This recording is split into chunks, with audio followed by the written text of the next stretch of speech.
You fight how you spar how you fight. And if I'm in there just doing this, catch, then when the fight come and everything is full blast, full speed, I'm not gonna be able to keep up because I didn't train that way. Right. I can hit the bag, I can hit the mitts, all that I want, but nothing's coming back. Right. I'm not feeling that presence of a person pushing me, hitting me, holding me, things like that. So sparring is very important. They call it the quiet war.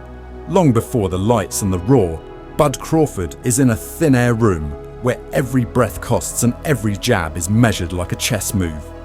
With Bomac watching like a coach and a historian rolled into one, Bud flips stances the way other fighters change socks, turning orthodox into southpaw so smoothly it feels like the same punch coming from two different time zones.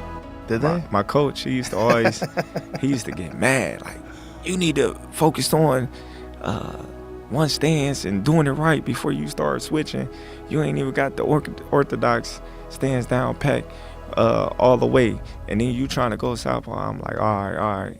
Then I go orthodox, and then in the fight, boom, I switch, then I switch back. He like, stop switching. And then I win the fight like, what?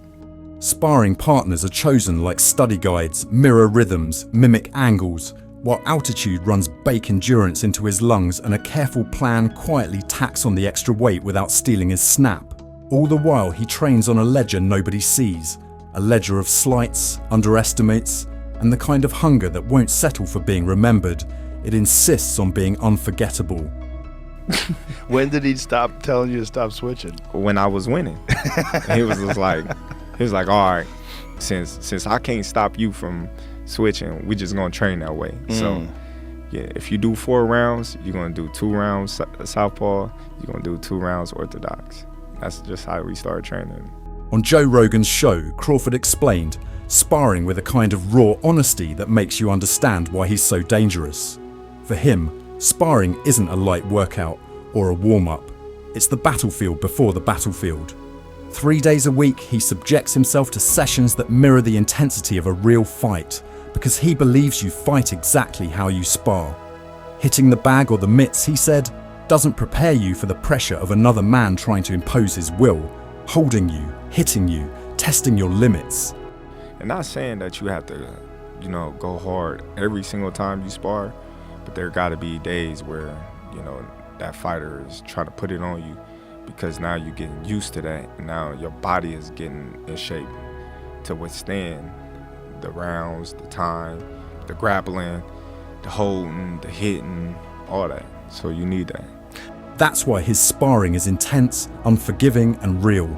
It's in those grueling rounds, not the glamour of the gym cameras, where Crawford sharpens the instincts and toughness that carry him under the bright lights. And in his words, if you coast in sparring, you'll drown on fight night. For Crawford, every round is not practice, it's preparation for survival.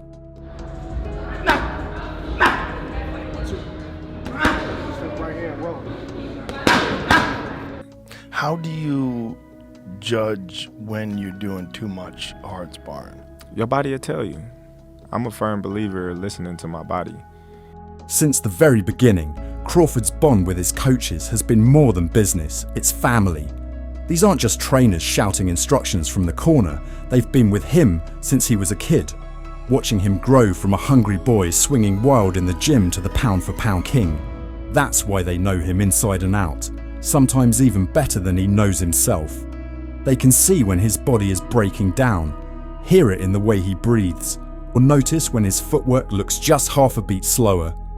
So they've been around me since I was a kid, so they know when my body is breaking down or when I'm complaining about something.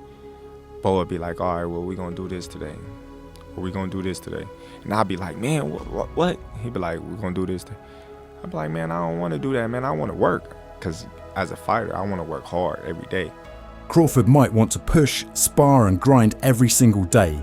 But his coaches know when to pull him back, when to say, enough, today you rest. It's a trust built over decades where Crawford doesn't question their call because he knows their eyes are sharper than his own instincts. And in a sport where overtraining can ruin a career, that lifelong connection is what keeps him balanced, fresh, and dangerous on fight night. Some days they're gonna say, man, you ain't got no energy today. Did you eat? Some days I'll be like, no, I need to eat before I can.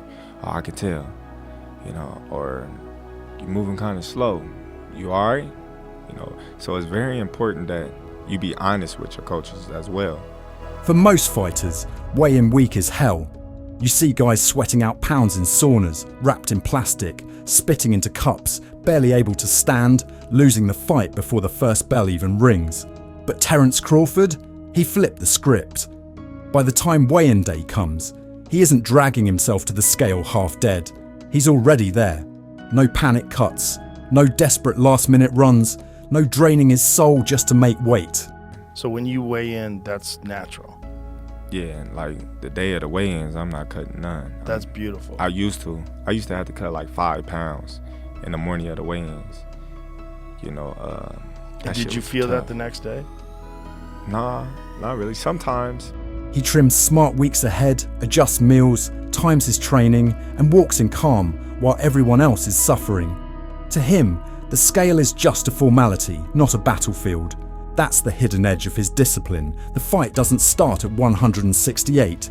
It starts months before, when most of his rivals are still playing catch-up with their own bodies.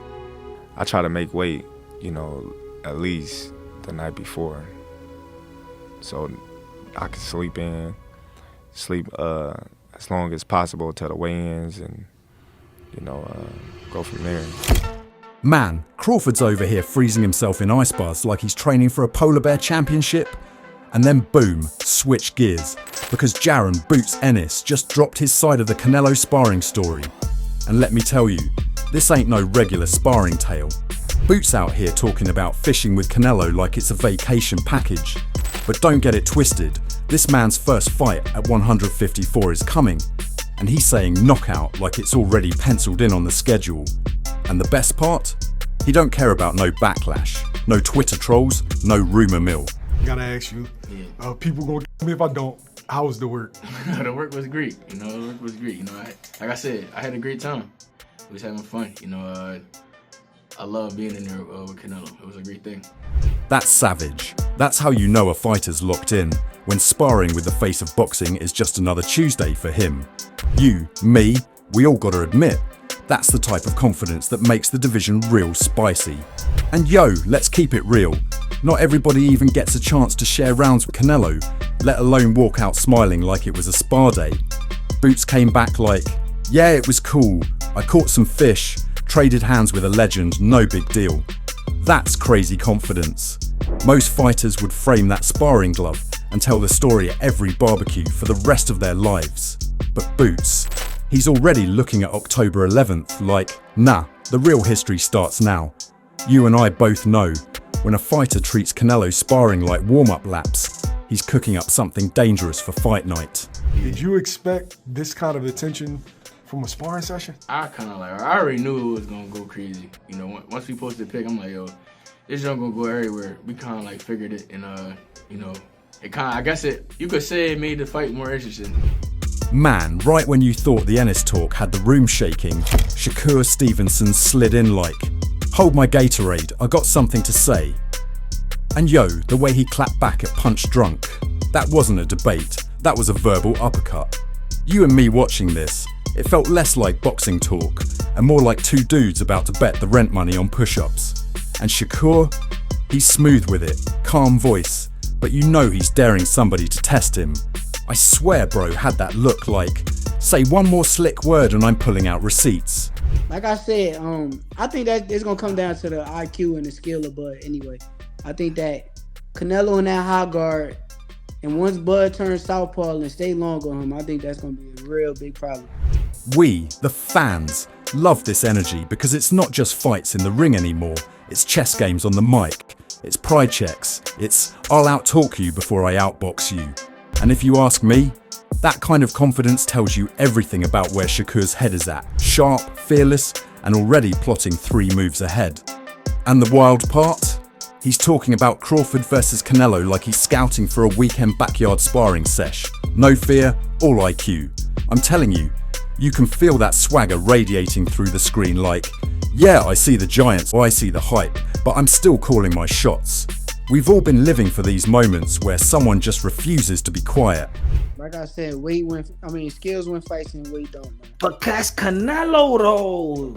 Man, I don't care. That's Bud. I know that's Bud, but that's Canelo though. The way you just said Canelo name, you gotta say Bud name the same. Bud for 147, 154, but that's Canelo 168. And Shakur's doing it with style and no filter. You almost forget he's talking boxing and not running for mayor with all that confidence. And the best part? You can tell he's having fun, throwing verbal combos while keeping his eyes on the real prize, respect in the ring and in the conversation. Yo, now hold up. Just when you thought the cosmic energy and divine vibes talk was peak spicy, here comes Alonso Gomez dropping truth bombs hotter than a Canelo uppercut. I mean, this guy also shared the ring with Canelo, so he ain't just talking, he's lived it, felt the power, and seen the chaos up close. Then casually predicts Crawford might not just dance with Canelo but actually stunt him, and maybe even send him to dreamland mid-fight. I'm telling you, we've heard predictions before, but this one's got that weight. Did he just say that energy? I think Canelo's going to win. But I predict that Crawford is going to stunt him, drop him, something like that nobody has ever done. That's what I predict. That in itself could make Crawford get a split decision or a majority decision. You feel the swagger? I'm leaning in, because Alfonso's not sugarcoating. He's breaking down patterns, hooks and cosmic vibes like he's running a boxing psychic hotline. And the funniest part? He's giving us straight up Canelo's powerful, Crawford's divine watch fireworks vibes without ever needing a single asterisk or disclaimer. I swear you watch this and you're like, yo, I need popcorn and holy water. And yo, don't sleep on how Alfonso's comparing Canelo to a big ball of power and Crawford to a precise little ball. He's basically turning this fight into a physics lesson with knockout potential. I can already see us yelling at the screen, Crawford, time that hook, like we're coaches in the corner. He's giving us that secret sauce insight, footwork, energy and mindsets that makes you realize this fight isn't just fists, it's chess on steroids. But I see Canelo winning on a split decision, majority decision, because it's going to be a close fight, and Crawford is going to stunt him or do something like that. That's what I.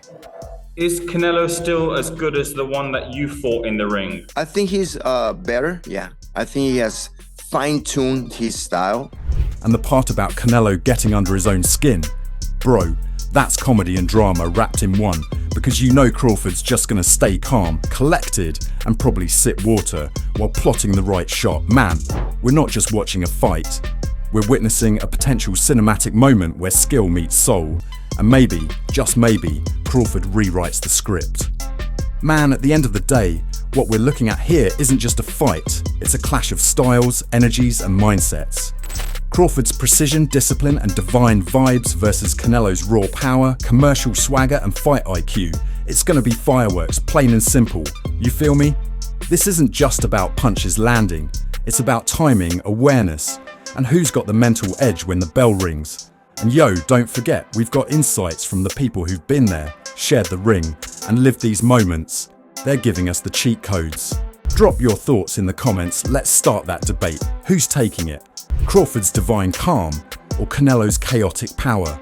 And yo, don't ever forget to like, share, and subscribe to Boxing Headquarters. We're cooking content like this every week, and trust me, you don't want to miss the next round of heat. See you in the next one, fight fans.